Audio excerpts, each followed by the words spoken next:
Chapter 17, Lesson 2, The Growth of Cities.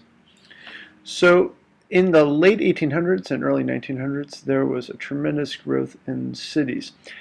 In 1850, about a sixth of the people were living in cities. By 1900, it was about a third of the people in the United States were living in cities. And that was a huge change. This is an image of what's called Mulberry Street in New York. And just busy, busy, busy. It's a colorized picture, obviously, but it's somewhere busy, busy. You just get a sense for it.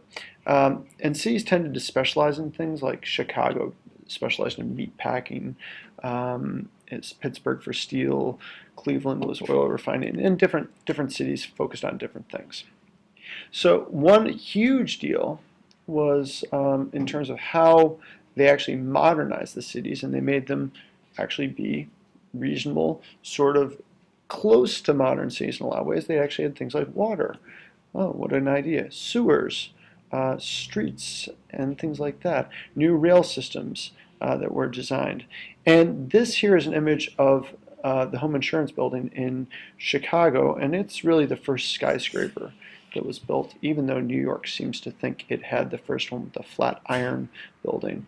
But we in Chicago like to call it the home insurance building. It has a steel frame that then was able to hold a lot more weight, and so then you could have windows. And so this is the first steel structured building, but that was the main thing holding it up.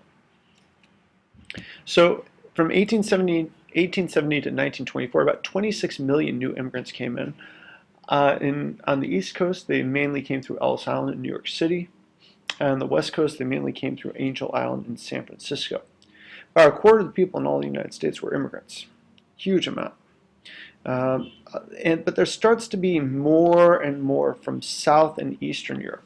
So places like Poland, Italy, different places like that have some different cultural aspects to them compared to the immigrants from Ireland and other places as well. Some of the problems like language that were more difficult, just some of the cultural practices that they had. They were different than a lot of the people that came here before. So where you also got a lot of Jewish immigration also. So in terms of the new way of life, lots of immigrants went to live in cities in the Northeast. They lived in groups with similar languages, tend to be like areas where just a group of people lived because you could kind of get along and understand in an area. Lots of housing shortages led to the building of slums, these sort of ramshackle buildings. And often immigrants lived in crowded buildings that were called tenements. This is actually a picture of one. This is like an entire family would live in this sort of one room or a couple of rooms. In these places, there wasn't much heat, there wasn't water. They shared a bathroom. They were crowded and unhealthy. In some cases, they wouldn't even have windows, and so the ventilation was really bad. It's really nasty places to live. But you got to be here, which was probably an advantage over living in Europe during that time period for some of them. In 1871, there was the Great Chicago Fire. It was a huge fire. We talked about this in class already, and just had a tremendous impact on the city. Killed 100,000 homeless afterwards. About a third of the city is destroyed. In a lot of ways, this actually made it so Chicago could be rebuilt in a more modern way, because prior to that, there was a whole lot of problems with the construction in terms of it being a fire trap, and now it kind of was wiped away, and suddenly you could have a new area where you could build from. In terms of immigrants, so a lot of the immigrants had a harder time than the Germans and the Irish from before the Civil War.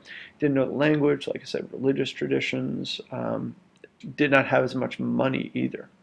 This is something that they like to see on the way in. That would be the Statue of Liberty coming on in. And millions of people were greeted by that sight.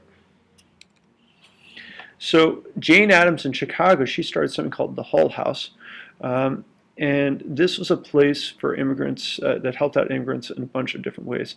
Started off to try and give them a little bit of culture, American culture, but then provided more services like job finding, teaching English, and citizenship classes. They actually took care of kids as well. This is from the nursery, a picture from the nursery. Also helped people set up with other people from the same regions in Europe. Really By 1924, things have really changed, though. Some people were worried that too many immigrants were coming to the U.S., were taking the jobs of the people who were already there. And yes, it's great to be an immigrant but once you get here, you're suddenly worried about more people coming in and taking your jobs. In 1882, there was something called the Chinese Exclusion Act that didn't allow Chinese immigration, more affected the West Coast. But still, by 1924, Congress limited immigration and drastically slowed. And you can see this pie chart, it doesn't show the amount of people that immigrated, but if you look here, this red area here was the immigration from Northern and Western Europe. And that was really the core group that came in early on in this period. But over time, it gets more and more blue, which is South and Eastern Europe. And then around the 1920s, suddenly you have restrictions put into place about immigration, and now they made it so that it was harder for Southern and Eastern Europeans to get in, and they encouraged more Northern and Western Europeans to come in. So they didn't encourage bunches more to come in, but they skewed it so that now it was easier to get in if you were from Northern or Western Europe than if you were from Southern or Eastern Europe. So really, immigration was huge during the time period. It led to the expansion of cities, which are also huge. And that is the end of the story for now.